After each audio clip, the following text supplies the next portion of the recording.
So today we begin the third of our classes. In this class, we're going to begin by analyzing the Pesukim. We've already translated and reviewed the meaning of all the words in the Pesukim, and we've translated the Pesukim.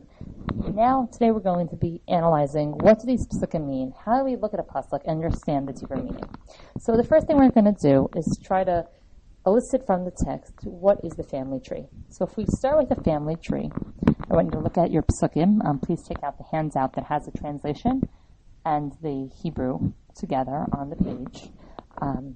And if you could tell me and look at it and just see if you could think who is the patriarch, who is the original father of this family tree.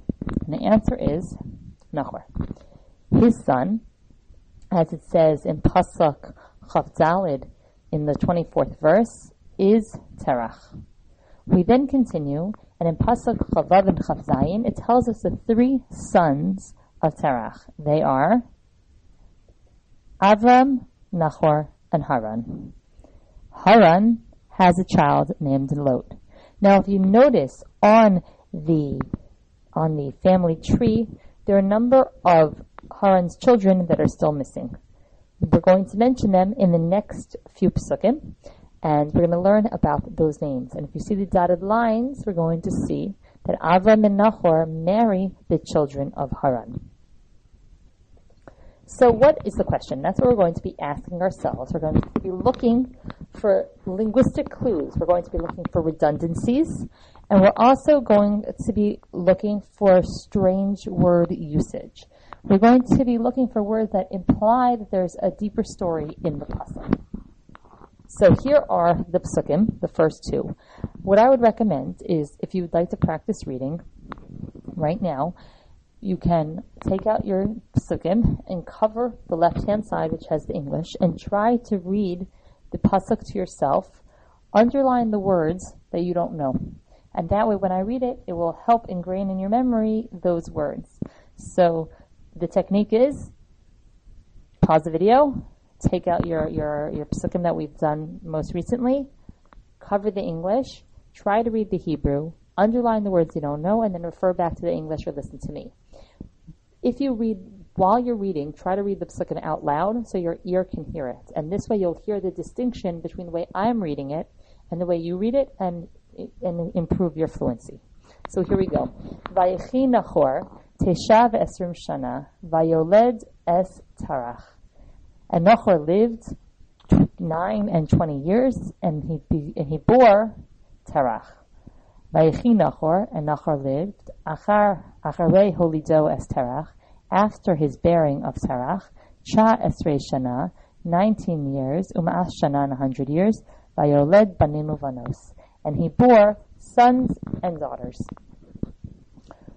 These Pesukim have given us the basic information about Nahor's life, and it follows the pattern that we've already seen in the rest of the parak, in the Pesukim before. If you have been reading Parak Yud Aleph on your own, you would see that it lists 9 generations of people who follow this pattern. They live a certain number of years, they have a child, then they die after many more years while having other sons and daughters. Now let's contrast this to Pasuk Chavav and Chav Zayin. Again, you can pause the video and try to read these Pesukim on your own to see which words to help you learn the vocabulary words in a better way. So here is Chavav and Chav Zayin. Vayechi Terach shivim shana. And Terach lived 70 years. Vayoled es Avram, es Nahor, es Haran.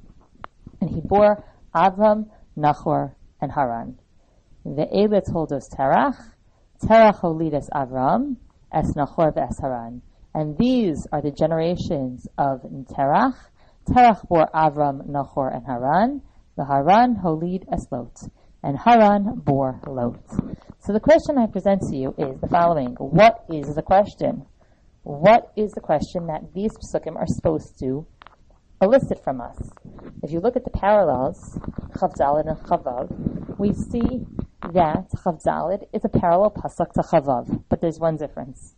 If we look at Chav Hey, in red it highlights what the difference is. Okay, so the first difference in Chav Daled and Chavav are that in Chavzav it only mentions one child, whereas Chavav, it mentions 3 children. This seems to indicate that there's a difference between Nahor and Terach. With Nahor, his only significance is going to be that he had a child named Terach. In Terach, there are going to be 3 children who are significant historically, and they are Avram, Nahor, and Haran. In Pasuk Chav Hei and Pasuk Chav Zayin, Pasuk Chav Hei, we see that the rest of Nahor's life was insignificant. It doesn't really matter who he is. Whereas in Pasuk Chav Zayin, Terach makes a difference. Terach, it is now telling us the generations of Terach. Terach has Avram, Nahor, and Haran. And Haran gives birth to Lot. It repeats the information from Pasuk Chavav and expands on it, as well as adding the words Eila Toldos Terach. So this Pesukim show us that Avram and what is about to become later is significant. Now, the question we have to ask, we're still left with one question.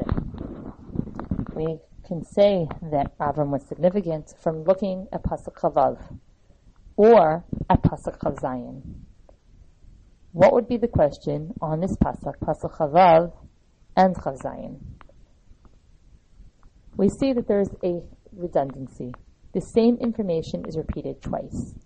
So the question needs to be asked, why is the information repeated twice? And what do the words Eila Toldos Terach indicate to us? What extra information does it mention? Does it teach us? Now, in Tanakh, when we have a word, what's the important thing to do is not to just use what the sources that we have right now, but rather to go back through the text and see if there's any other precedent for how those words are used. So the phrase Eila Toldos is actually used throughout Sefer Bereshis. And I've brought 4 instances when it's brought before this time when it's mentioned with Terach. It's going to be used again when it talks about the story of Yitzchak.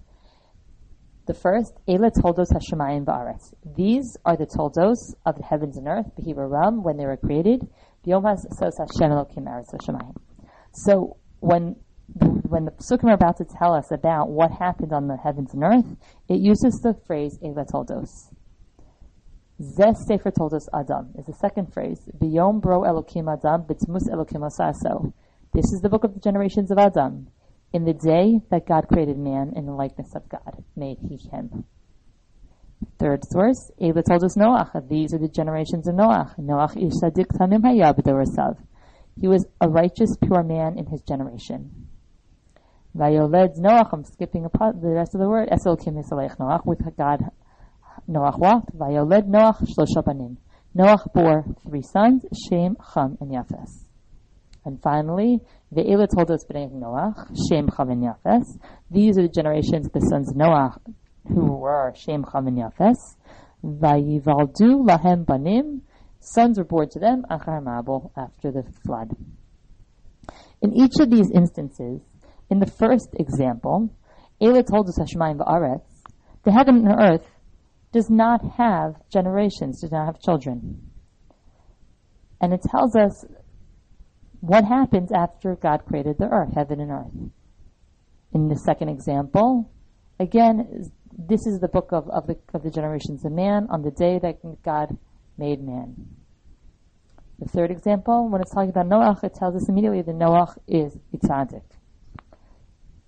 So what happens from these Pesukim, from these examples, is that the Ramban and others look at the word Toldos and say, Toldos does not mean children.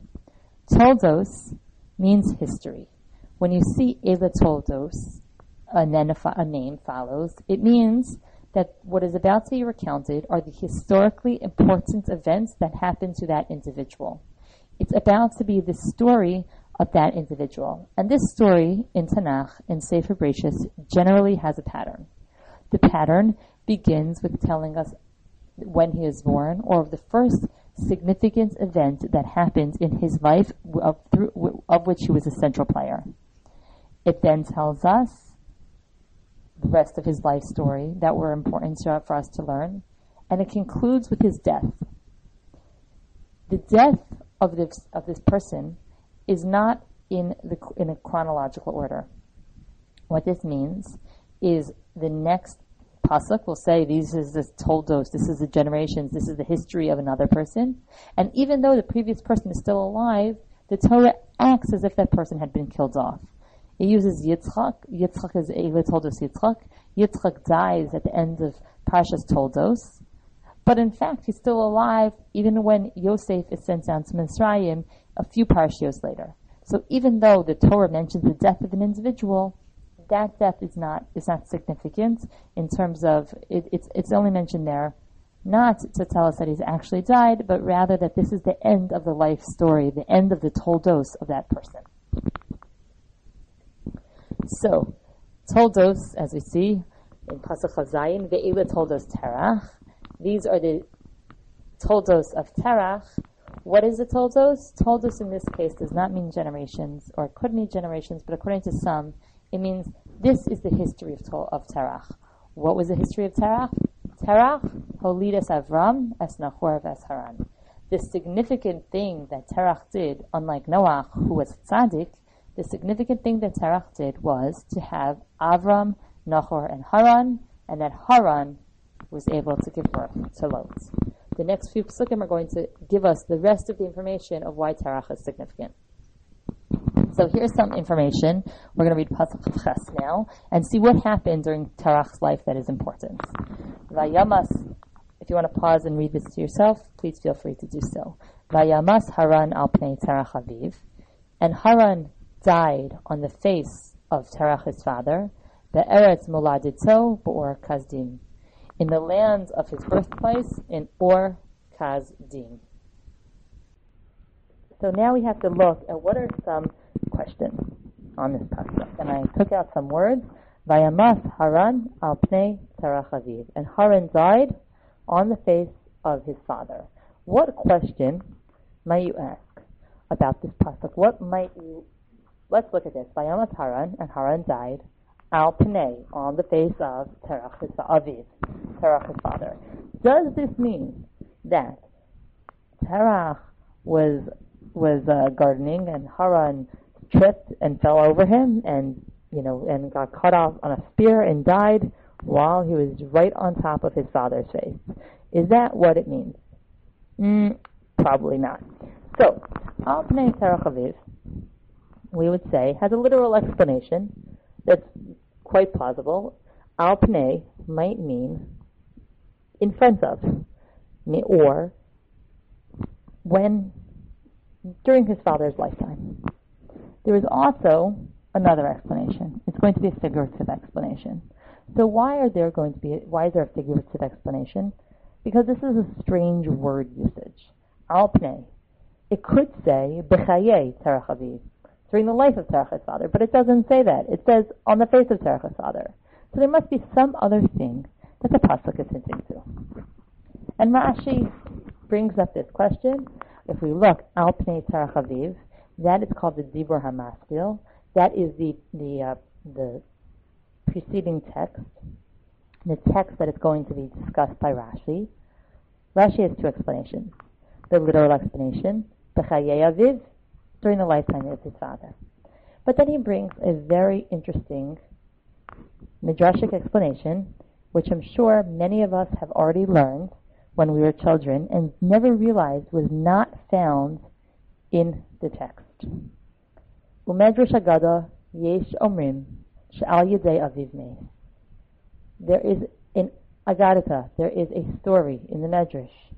There are those that say that he died on account of his father. Al pnei nipnei, because of his father. Shekibel Terach al Avram bino lifnei Nimrod, because Terach complained about his son Avram before Nimrod. Al shekatates salma v'shlicho l'kivshanei esh, that he cut up his idols and threw them. And so Nimrod threw Avram into the fiery furnace. So this is a story that many of us are familiar with. There's a story of Avram. And when Avram was a boy, he was told, his father went off, and he was told to watch the idols of his father, his idol store. His father was an idol merchant. And while he was there, Avram took his huge axe, and he chopped up all the idols. And he took the axe and he put it in the hands, or the hammer rather, and he put it in the hands of the largest idol. His father comes back to the store and he goes, Avram, what have you been doing? I told you to watch the idols. And Avram said, Dad, this most crazy thing happened. The biggest idol got really angry, and he took his hammer and he just smashed up everybody else in the store. So Terach, his father, turns to him and says, my boy, my son, are you crazy? The idols can't do that. They don't talk. They don't walk. What, do you need to see somebody? And Avram said, Father, if you don't think that the idols could hurt each other, then why are we worshiping them? At that point, Terach had a problem. His society, of which he was a noble, was based on the premise of paganism. Based on the premise that there was no right and wrong. And so, if it were to be that Avram's idea of monotheism got out, the entire society would be undermined. So Terach brought his son Avram, and he brought him to the Kivshan Ha'esh to Nimrod, the ruler of Babylonia at the time. Nimrod was a cruel man, and he was a powerful man, and he did not want to see this idea of monotheism leak out. So he took Avram Avinu, and he threw him into a fiery furnace in front of the masses to prove that monotheism was a dead idea on arrival. At that point, Avram had three brothers, and there was a younger brother who was with him at this trial. And this younger brother's name was Haran. Haran, we're on the fourth line. Haran Yosheva Omer B'Lebo. So Haran's sitting there at this trial, and he's saying in his heart, Im Avram Notzeach Ani Mishalom. If Avram is victorious, I'll be on his side. Then Nimrod Notzeach Ani Mishalo. And if Nimrod is successful, I'll be on his side. He didn't yet know which was the true path. Was paganism correct, or was monotheism correct? Avram Amru Lo Laharan. So when Avram was saved, the soldiers turned to Haran and say, Mishal Miatza, whose side are you on in this one? Amar Lehem Haran. Haran said to them, Mishal Avram Ani, I am from Avram's side. Hishlichuhu Lekivshan Ha'esh V'Nisra. He got thrown into the fiery furnace and he got burnt of Vizehu or Kazdim. And this is the meaning of the name, or Kazdim. It means the fire of the Chaldees. So, that's the story. We have the story that Rashi cites, that this whole Al Pnei is to hint at a significant event in Jewish history. Now, it's a very significant event. First of all, most people have heard of this story as young children. If they've heard biblical stories, somehow this story has crept in. The pictures on this screen are taken from Haggadahs and a Machzor from the years in the 1700s. So these were significant stories that were used to illustrate religious prayer books. They were obviously, these stories are a major part of our history. So if that's the case, why is it only being hinted to in the word Al Pnei, on the face of? If it were so important, you would think that the Torah could spare one pasuk to explain the story and the history of Avram Avinu. So, let's just review. Al Pnei either literally means lifnei, that Haran died in front of his father when his father was alive, or it means bifnei, because of Terach, his father. But in either case, either usage, we have to ask, why is the story not mentioned explicitly? If the Torah wanted us to learn about the Medrash of the Kivshan Ha'esh, why is it not mentioned explicitly? So, there are two principles that are used, that are taught through this answer to this question. The first, and this is another rule when it comes to learning Tanakh, is a perush, an explanation will be given for a question. And what we have to look at is what is the central question that this answer is addressing. The Ramban is going to give an answer as to why the Kivshan Ha'esh story had to be written in such a coded fashion. But what his answer is going to be predicated on the philosophical principle of what is a miracle. So what is a miracle? According to the Ramban, everything in life is a miracle. There is nothing that is outside of the bounds of God's intervention. There's a story in the Gemara of a man, of Chanina ben Dosa, who had no money. And so he had to burn a candle, and he poured vinegar into the candle. And when the vinegar lit, he said, and it was a miracle, he said, the God that can make oil light can also make vinegar light. Everything in life is a miracle. How the operation of the universe is a miracle. But sometimes God intervenes and makes it explicitly known that He is intervening in nature. When that happens, that's considered a miracle that the Torah finds worthy to inform us of, because it's demonstrating not only did God make the world and create the laws of nature, which were miraculous, but He's intervening in the laws of nature. And so when would be a miracle that gets mentioned in the Torah? Only if there is nevuah, only if there is a prophecy preceding that miracle to inform us that something big is about to happen. That's principle number one, according to the Ramban. This was not a miracle that is going to be mentioned in the Torah. The second principle that is brought down by the Shlach, that is used to answer this question, is why is it not mentioned? Well, he doesn't say, well, it's because the miracle wasn't meant to be mentioned. He doesn't focus on that aspect of the question. He says it was a miracle, but it doesn't fit into the Sefer. He looks at a different aspect of the story of the Kishana Eish.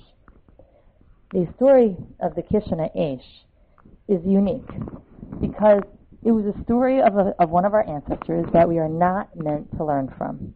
All the other stories of our ancestors are recounted in Sefer Bereshis for us to learn from. Sefer Bereshis is called Sefer Hayashar, the book of the straight. And what this means is that we are supposed to learn proper behavior from those people, from the Yesharim, from those straight ones that are mentioned in Sefer Bereshis. Ma'asa avos siman lebanim, the Ramban says. The deeds of the fathers are symbolic for the sons. Well, if we were to read in the Torah about the actions of Avram Avinu, we might think the following. We live in a society where there are people who doubt our religion. It is better to incite them through provocative debate rather than to lay low and allow them to hold opinions different than ours. Is that really a Jewish ideal, to provoke other people? To provoke different religions into arguing our point and to proving that we're right? That has never been the way that we've operated in the exile. We've always tried to maintain a low profile so that we don't engage in religious debates. Avram, in this story, engages in a religious provocation. And Hashem did not want it to be that we would choose to act like that, endanger our lives when it was unnecessary. There is a time when we are supposed to sacrifice our lives. And that time is clearly explained in halacha as a time if a person is told that they should either murder, commit adultery, or worship idolatry, then they're obligated to give up their lives for the sake of Hashem. Another time would be if it were Gezeres Hashmad, where they were being persecuted and told to go against any other Torah law in order to demonstrate that there is no God. But in general, we're not meant to provoke. We're not meant to make a political statement or a religious statement at the risk of our lives. So in this case, the Shlah says this is why the story of the Kishana Eish is not included, because it does not fit into the central theme of Sefer Bereshis. So in this first half of class number 3, it's a rather long class. We've discussed the differences in the patterns. We've discussed how an ambiguous language can be interpreted on multiple, and how ambiguous language can be interpreted for multiple meanings. We also discussed how an answer of Rashi must be examined more with greater precision to understand the implications of that Rashi. We don't just take the Rashi on face value. We don't say, okay, this means, gives a medrash, but we have to understand why that medrash was important to be brought by Rashi. And in this case, we brought two explanations: the explanation of the Ramban that it didn't fit into the category of miracle, and the explanation of the Shla that it didn't fit into the theme of the Sefer Bereshis, and that's why it was not included.